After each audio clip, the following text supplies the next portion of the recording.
guys, welcome to our YouTube channel. So today we will complete class 10th first chapter, that is chemical reaction and equation.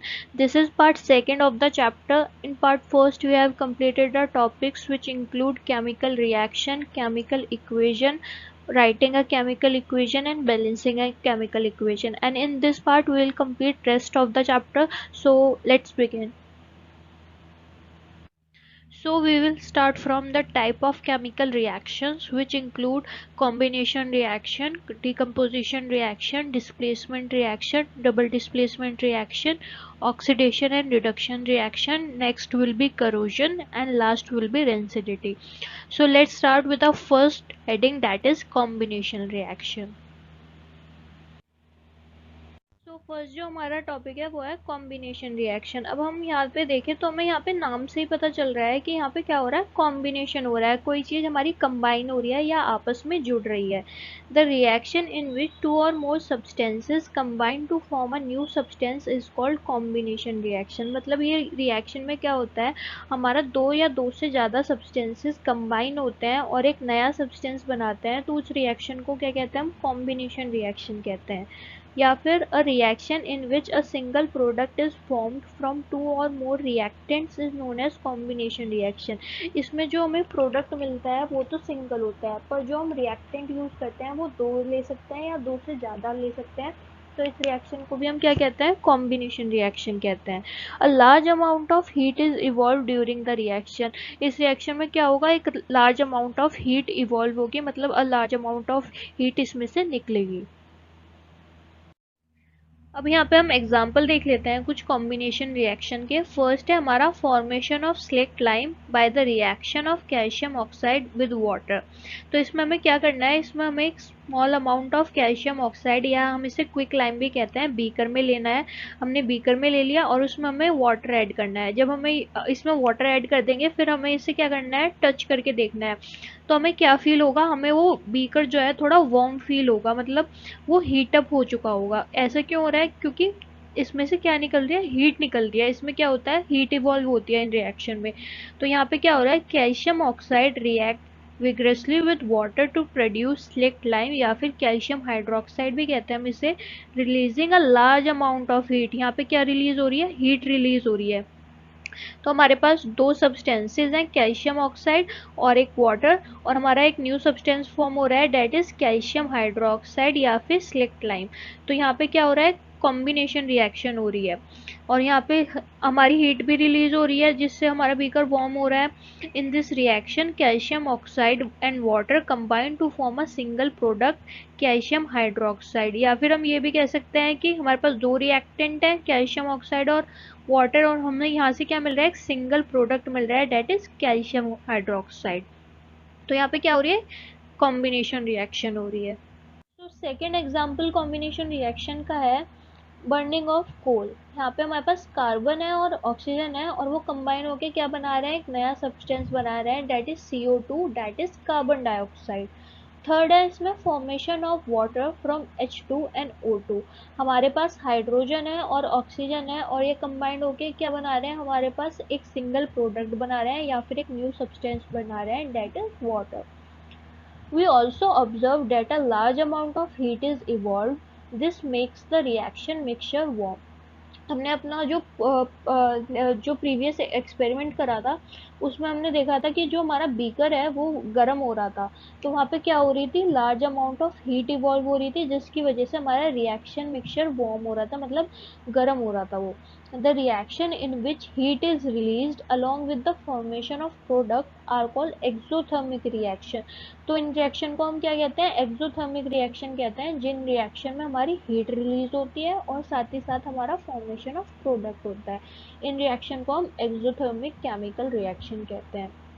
Example हम देख लेते हैं, burning of natural gas. हमारे पास यहाँ CH4 methane है और हमारे पास oxygen है। इनके रिएक्शन से हमें क्या मिल रही है, कार्बन डाइऑक्साइड और वाटर, मतलब हमारी हीट रिलीज हो रही है। सेकेंड है हमारा carbohydrate are broken down to form glucose. This glucose combine with oxygen in the cells of our body and provides energy. अब जो हम कार्बोहाइड्रेट अपने फूड में इंटेक करते हैं वो क्या होता है, जब हमारे बॉडी में जाता है तो वो ग्लूकोज में ब्रोकन डाउन हो जाता है, ब्रेक हो जाता है, और ये ग्लूकोज जो है हमारा ऑक्सीजन जो हमारी सेल्स में है उससे कंबाइन करके हमें प्रोवाइड करता है एनर्जी। जो हमारा ग्लूकोज है वो ऑक्सीजन के साथ कंबाइन करके हमें कार्बन डाइऑक्साइड देता है, वाटर देता है और साथ ही साथ हमें क्या देता है, एनर्जी देता है। सो ये क्या हुई, ये सब हुई है chemical exothermic chemical reaction. So next heading है हमारी डीकम्पोजिशन रिएक्शन। अब यहाँ पे हमें नाम से पता चल रहा है यहाँ पे क्या हो रहा है, डीकम्पोजिशन हो रहा है, मतलब कोई चीज़ डीकम्पोज हो रही है यानी ब्रेक डाउन हो रही है, टूट रही है। The reaction in which a single compound breaks up into two और more simpler substances are called decomposition reaction. मतलब ये ऐसे रिएक्शन है जिसमें सिंगल हमारे पास कंपाउंड होता है वो टूट जाता है, किसमें, दो या दो से ज़्यादा सिंपलर सब्सटेंसेस में। तो इन रिएक्शन को क्या कहते हैं, हम डीकम्पोजिशन रिएक्शन कहते हैं। इसमें क्या होता है, हमारा कंपाउंड टूट जाता है यानी ब्रेक डाउन हो जाता है या फिर डीकम्पोज हो जाता है। अगर हम इसे अब एग्जाम्पल से समझें तो हमें क्या लेना है, एक बॉइलिंग टेस्ट ट्यूब लेनी है और हमें उसमें क्या लेना है, फेरस सल्फेट के क्रिस्टल्स लेने हैं और फिर हमें क्या करना है, इन्हें हीटअप करना है। तो यहाँ पे अब हम देखते हैं कि हम क्या ऑब्जर्व करेंगे। तो यहाँ पे हमारे फेरस सल्फेट के जो क्रिस्टल्स हैं वो क्या करेंगे, सबसे पहले वाटर लूज करेंगे when heated and the colour of the crystal changes, और जो उनका कलर है वो भी चेंज हो जाएगा।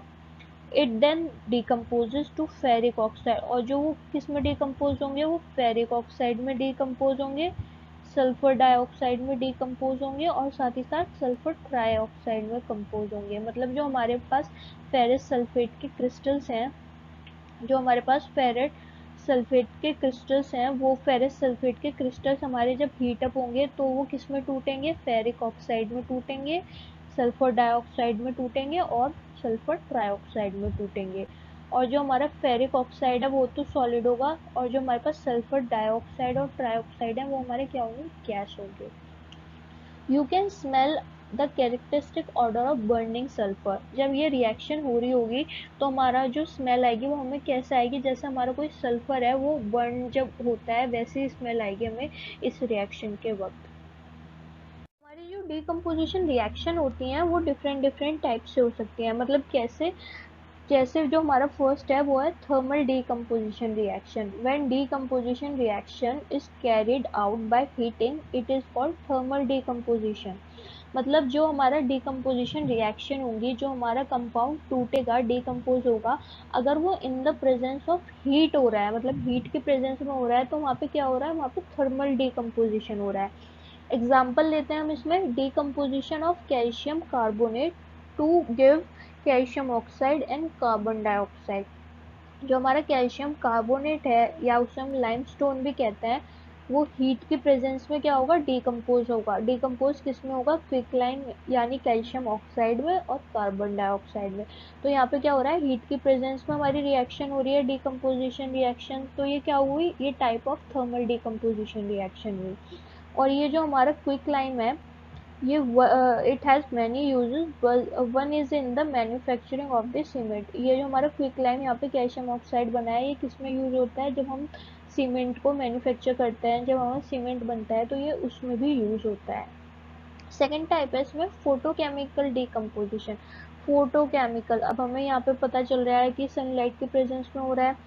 The decomposition of a substance bye absorbing light energy is called photochemical decomposition. मतलब जो हमारी डिकम्पोजिशन हो रही है सब्सटेंस की, वो क्या कैसे हो रही है, उसमें लाइट को वो एब्जॉर्ब कर रहा है, तो इस रिएक्शन को, इसको हम क्या कहते हैं, फोटोकेमिकल डिकम्पोजिशन कहते हैं। तो फोटोकेमिकल का जो एग्जांपल है वो है decomposition of silver chloride into silver and chlorine by the light.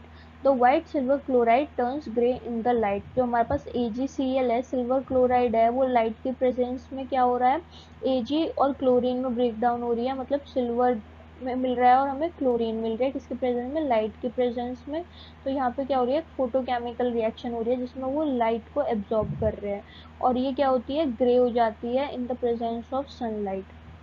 Silver bromide also behave in the same way. अगर हम सिल्वर ब्रोमाइड लेंगे तो वो भी ऐसे ही बिहेव करेगी, सनलाइट के प्रेजेंस में वो सिल्वर और ब्रोमीन में हमारी क्या हो जाएगी, डिकम्पोज हो जाएगी।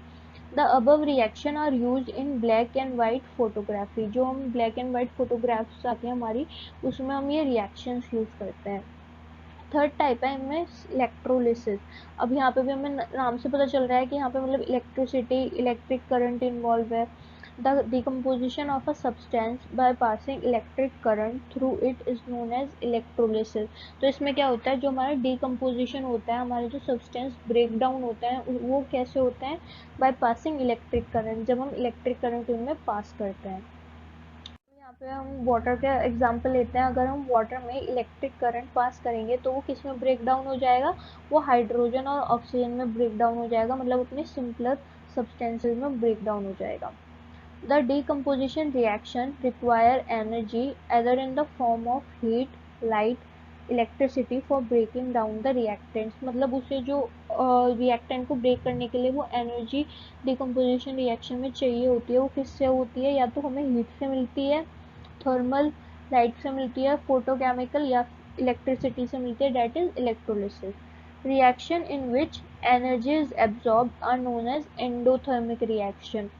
यहाँ पे क्या हो रहा है, हमारी एनर्जी एब्जॉर्ब हो रही है। तो ये रिएक्शंस क्या होते हैं, जिन रिएक्शन में हमारी एनर्जी एब्जॉर्ब हो रही है उन्हें हम एंडोथर्मिक कहते हैं, और जो रिएक्शन में हमारी एनर्जी रिलीज होती है उन्हें हम एक्सोथर्मिक कहते हैं। तो इनमें कंफ्यूज नहीं होना है हमें। हमारी एक्सो जो होती है जिसमें हमारी हीट या एनर्जी रिलीज होती है, और हमारी एंडो होती है जिसमें हम हीट या एनर्जी को एब्जॉर्ब करते हैं। नेक्स्ट है हमारा डिस्प्लेसमेंट रिएक्शन। डिस्प्लेसमेंट रिएक्शन क्या होती है, the chemical reaction in which a more reactive element displaces a less reactive element from its own solution are known as displacement reaction. मतलब इसमें क्या होता है, जो हमारा मोर रिएक्टिव एलिमेंट है वो लेस रिएक्टिव एलिमेंट को उसी के सॉल्यूशन से डिस्प्लेस कर देता है, तो इन रिएक्शन को हम क्या कहते हैं, डिस्प्लेसमेंट रिएक्शन कहते हैं। अब हम एग्जाम्पल से इसे समझेंगे। एग्जाम्पल में हमें क्या लेना है, हमें दो टेस्ट ट्यूब लेनी है, एक को हमें ए मार्क करना है और सेकंड वाले को हमें बी मार्क करना है। इसमें हम थोड़ा थोड़ा कॉपर सल्फेट का CuSO4 का सॉल्यूशन लेंगे।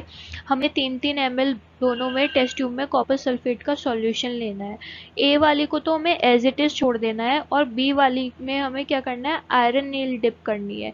ये हमें ऐसे आयरन नील डिप करनी है। ये हमारी बी टेस्ट ट्यूब है और इसे हमें थोड़ी देर के लिए रख देना है। थोड़ी देर बाद हमारी बी वाली टेस्ट ट्यूब को हम ए के साथ कंपेयर करेंगे। ये हमारी ए है और हमारी ये बी है। इसमें से हमें आयरन नील भी निकाल देनी है, हम अपनी आयरन नील भी निकाल देंगे। अगर हम देखें, ए वाली टेस्ट ट्यूब से बी वाली का कलर काफ़ी फेड हो चुका है, बी वाली काफ़ी लाइट हो चुकी है, और जो हमारी आयरन नील है उस पर भी एक ब्राउन कलर की कोटिंग हो गई है, कवरिंग लेयर हो गई है उस पर एक ब्राउन कलर की, एज़ कम्पेयर टू जो आयरन नील हमने पहले ली थी जो काफ़ी शाइनी थी। ऐसा क्यों हुआ है, ऐसा इसलिए हुआ है, जो हमारा आयरन है वो मोर रिएक्टिव है किससे, कॉपर से, तो इसलिए वो कॉपर सल्फेट के सॉल्यूशन में से कॉपर को डिस्प्लेस कर देता है, और हमारा जो सल्फेट है वो आयरन के साथ रिएक्ट कर लेता है। आयरन के साथ रिएक्ट करके वो एक कोटिंग बना लेता है आयरन नील पे, और हमारा सॉल्यूशन में क्या बच जाता है, सिर्फ कॉपर बच जाता है। तो इस सॉल्यूशन में क्या है, सिर्फ कॉपर बच गया है। यहाँ पे हमारा क्या हुआ है, इन दिस रिएक्शन आयरन है डिस्प्लेस्ड कॉपर और removed copper from the copper sulphate solution. Iron जो मोर रिएक्टिव है कॉपर से, उसने कॉपर को डिस्प्लेस कर दिया उसी के सॉल्यूशन से। आयरन ने कॉपर को डिस्प्लेस कर दिया और यहाँ पे क्या बना लिया, FeSO4 बना लिया है उसी के सॉल्यूशन से। तो यहाँ पे क्या हुई है, डिस्प्लेसमेंट ऑफ कॉपर हुआ है फ्रॉम इट्स ओन सॉल्यूशन। हम एग्जाम्पल कुछ और देखते हैं, एग्जाम्पल डिस्प्लेसमेंट रिएक्शन के। इसमें हमने जिंक लिया है और CuSO4 कॉपर सल्फेट का सॉल्यूशन लिया है। तो यहाँ पे जिंक ने क्या कर दिया है, कॉपर को डिस्प्लेस करके कॉपर जिंक सल्फेट बना लिया है। नेक्स्ट इज लेड लिया हमने और कॉपर क्लोराइड का सॉल्यूशन लिया है। यहाँ पे क्या करा है, यहाँ पे लेड ने कॉपर को डिस्प्लेस करके लेड क्लोराइड का सॉल्यूशन बना लिया है।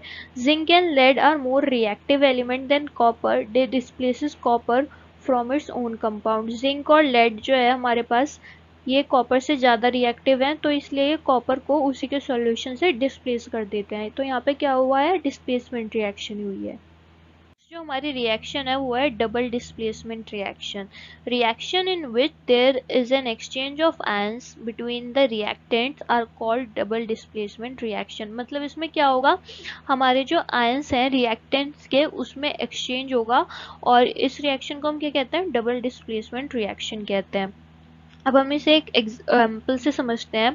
Formation of barium sulphate and sodium chloride, ये हम एग्जाम्पल ले रहे हैं। यहाँ पे हमें दो टेस्ट ट्यूब लेनी है, एक टेस्ट ट्यूब में हमें सोडियम सल्फेट लेना है और दूसरी टेस्ट ट्यूब में हमें बेरियम क्लोराइड लेना है।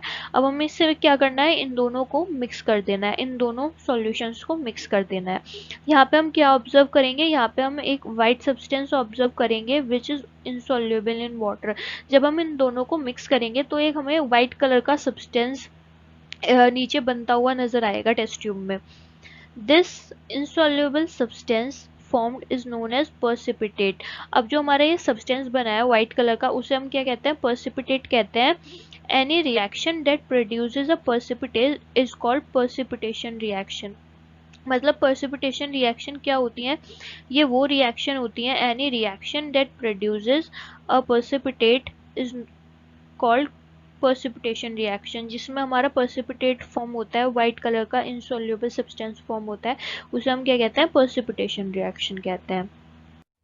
इसमें क्या हुआ है, इस रिएक्शन में हमारा जो सोडियम सल्फेट था उसकी रिएक्शन बेरियम क्लोराइड के साथ हुई है और हमें बेरियम सल्फेट मिला है और सोडियम क्लोराइड मिला है। तो हमें जो barium sulphate date is BaSO4 मिला है वो क्या है, हमारा एक वाइट प्रेसिपिटेट है और वो बनता कैसे है, that is form by the reaction of किससे, सल्फेट के आयन से और बेरियम के आयन से। जो हमारे पास सल्फेट और बेरियम रिएक्टेंट साइड में प्रेजेंट हैं उनमें क्या होता है, एक्सचेंज ऑफ आयंस होता है और हमें क्या मिला है, बेरियम सल्फेट मिला है। The other product is sodium chloride which remains in the solution. और जो हमारा सेकंड प्रोडक्ट है सोडियम क्लोराइड वो सॉल्यूशन में ही रिमेन रहता है। नेक्स्ट टॉपिक है हमारा ऑक्सीडेशन एंड रिडक्शन। तो देखते हैं हम ऑक्सीडेशन क्या होता है, reaction that involves addition of oxygen to a substance and removal of hydrogen from a substance. तो ऑक्सीडेशन में क्या होगा, जो हमारा ऑक्सीजन है वो तो ऐड होगा और जो हमारा हाइड्रोजन है वो रिमूव होगा फ्रॉम अ सब्सटेंस से। रिडक्शन देखते हैं अब हम। रिडक्शन में क्या होता है, reaction that involves addition of hydrogen to a substance and removal of oxygen from a substance. Reduction जो होता है बिल्कुल अपोजिट होता है किसका, ऑक्सीडेशन का। ऑक्सीडेशन में ऑक्सीजन ऐड होता है और रिडक्शन में हाइड्रोजन ऐड होता है। एग्जाम्पल देखें हम, तो इसमें एग्जाम्पल में हमने यहाँ पे कॉपर लिया है और हमने ऑक्सीजन लिया है, हमें क्या मिला है, कॉपर ऑक्साइड मिला है। तो यहाँ पे हमारा ऑक्सीजन क्या हुआ है, ऑक्सीजन कॉपर के साथ जाके ऐड हुआ है, एडिशन ऑफ ऑक्सीजन हुआ है। तो यहाँ पे हम कहते हैं हमारा यहाँ पे क्या हुआ है, ऑक्सीडेशन हुआ है। यहाँ पे हमारा ऑक्सीडेशन हो रहा है क्योंकि यहाँ पे एडिशन ऑफ ऑक्सीजन हो रहा है। नेक्स्ट हमने लिया है कॉपर ऑक्साइड और हाइड्रोजन। हमें फिर क्या मिला है, हमें कॉपर मिला है और H2O मिला है। अगर हम यहाँ पे देखें तो हमारा कॉपर ऑक्साइड में से हमारा ऑक्सीजन हट गया है, तो हमारा रिमूव क्या हो गया, रिमूवल ऑफ ऑक्सीजन हो गया है। तो यहाँ पे हम क्या हमारा क्या हो गया, रिडक्शन हो गया है, हमारा ऑक्सीजन हट गया है। पर साथ ही हम अगर हम यहाँ पे देखें तो हमारा हाइड्रोजन जो है ना उसने ऑक्सीजन को गेन कर लिया है। तो यहाँ पे हम ये भी तो कह सकते हैं कि हमारा हाइड्रोजन जो है ऑक्सीजन को गेन कर रहा है, एडिशन ऑफ ऑक्सीजन हो रहा है, तो यहाँ पे ऑक्सीडेशन भी हो रहा है। तो कुछ रिएक्शन ऐसी होती हैं जिसमें रिडक्शन एंड ऑक्सीडेशन साथ होता है, तो उन रिएक्शंस को हम क्या कहते हैं, रिडॉक्स रिएक्शन या ऑक्सीडेशन या रिडक्शन रिएक्शन कहते हैं।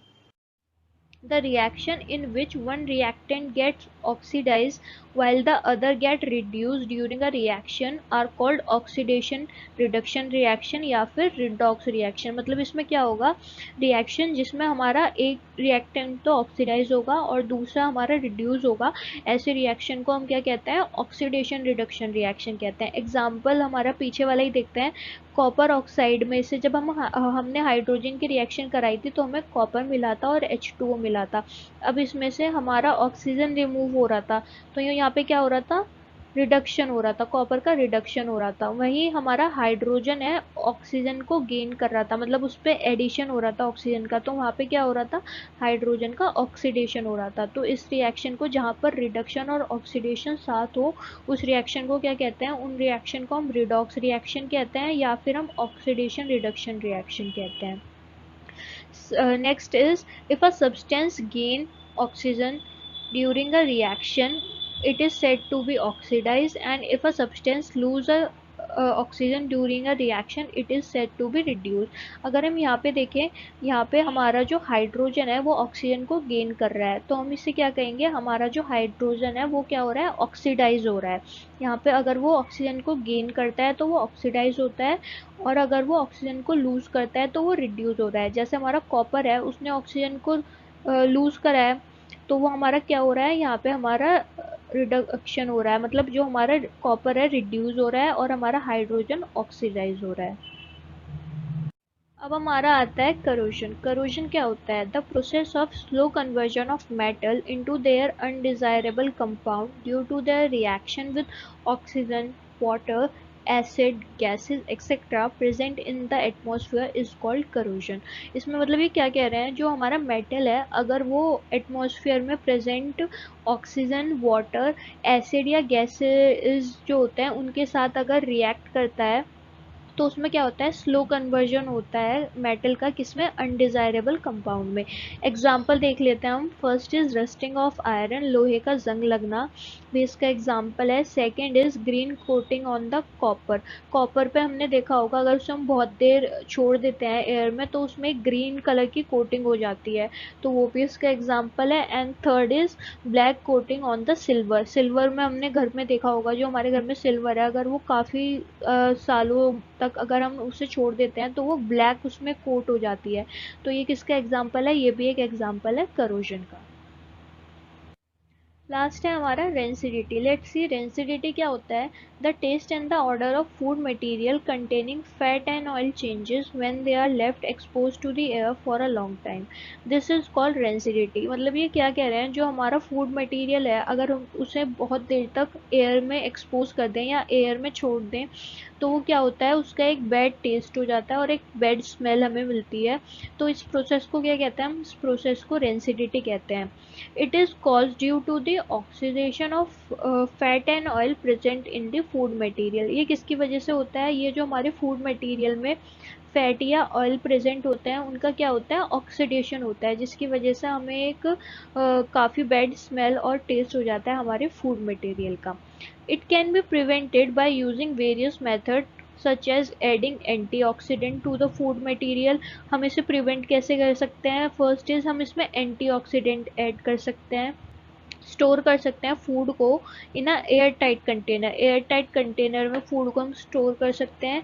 And by flushing out air with nitrogen. Flushing out air nitrogen हम कैसे करेंगे, जो हमारे चिप्स के पैकेट हमने देखे होंगे उनमें क्या होता है, उसमें हम नाइट्रोजन गैस को फिल करते हैं। नाइट्रोजन गैस किस लिए फिल करते हैं, ताकि जो हमारा फूड मटेरियल है वो एयर की कांटेक्ट से बचा रहे और काफ़ी फ्रेश हो, काफ़ी दिनों तक रहे।